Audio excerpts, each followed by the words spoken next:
Hello, എന്തൊക്കെയാ വിശേഷങ്ങള്? എങ്ങോട്ടാ യാത്ര? കൊട്ടാരക്കരയ്ക്ക് പുത്തൂര്. എന്ത് പരിപാടി പുത്തൂര്? പുത്തൂര് ഞാൻ ടീച്ചറാണ്. ഏത് സ്കൂളില്? എന്റെ ടീച്ചറെ അന്വേഷിച്ച് നടക്കാൻ. ടീച്ചറെ പേരെന്താ? ജോസ്ലി. കുഞ്ഞമ്മേ, ഉണ്ണികൃഷ്ണനെ കാണണോ? എനിക്ക് ഉണ്ണികൃഷ്ണൻ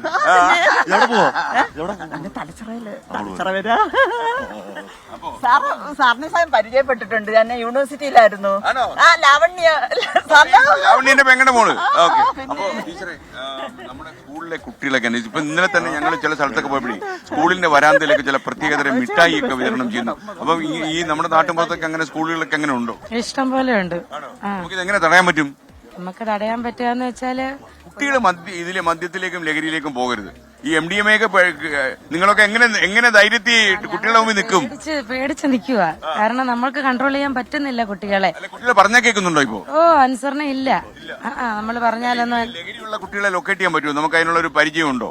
നമുക്ക് മറ്റു കുട്ടികളൊക്കെ പറയുമ്പോ ഇന്ന കൊച്ചുങ്ങളി ഓരോന്നിന്റെ ഒക്കെ പേര് പറയുന്നുണ്ട്. ഇന്നത് കഴിക്കും, ഇന്നത് ചവയ്ക്കും, അങ്ങനെയൊക്കെ പറയുമ്പോഴ് നമ്മൾ കുട്ടികളോട് ചോദിക്കുമ്പോ എവിടുന്ന ഏതാന്ന് ചോദിച്ചാൽ കുട്ടികൾ പറയത്തില്ല. എവിടുന്ന ഇത് കിട്ടുന്നതെന്നൊന്നും. ടീച്ചർമാരുടെ ഒരു യോഗം കൂടി നമ്മുടെ റിക്വസ്റ്റ് അത്. എന്നിട്ട് നിങ്ങൾ ഇതിന് ചില തീരുമാനങ്ങൾ എടുക്കണം. കാര്യം നമുക്കൊരു 3 മാസം കൊണ്ട് ഈ പരിപാടി കേരളത്തിൽ നിന്ന് ഇല്ലാതാക്കണം. അതിനുവേണ്ടി നമ്മള് ഈ വെയിലുള്ള ഇറങ്ങിയിരിക്കുന്നത്. നമുക്കത് അത്യാവശ്യമാണ്. ടീച്ചർ അഡ്മിഷൻസ് ആണോ? പ്രിൻസിപ്പലാണോ? Senior teacher. പ്രിൻസിപ്പലിനോടൊന്ന് പറയുമല്ലോ. പ്രിൻസിപ്പലിന്റെ പേരെന്താ? ലിനി ടീച്ചർ. ലിനി ടീച്ചറോട് പറയണം. ലിനി ടീച്ചറെ ഇതിനകത്തൊരു പരിഹാരം വേണം. ടീച്ചർ എന്ന് പറയും. ഓക്കെ, ലിനി ടീച്ചർ കേട്ടാണ് അല്ലേ? Thank you. അപ്പൊ നമുക്ക് കൊട്ടാരക്കര വരെ സാർ, തലച്ചറ വരെ പോവാ. അച്ഛന്റെ അനിയന്റെ മോൾ അവിടെ. എന്റെ വീട്. പിന്നെ അറിയാം. അപ്പൊ എന്തായാലും സാറിന്റെ ഉദ്യമം വലിയ വിജയമാവട്ടെ. ഓ, സന്തോഷം. Okay sir.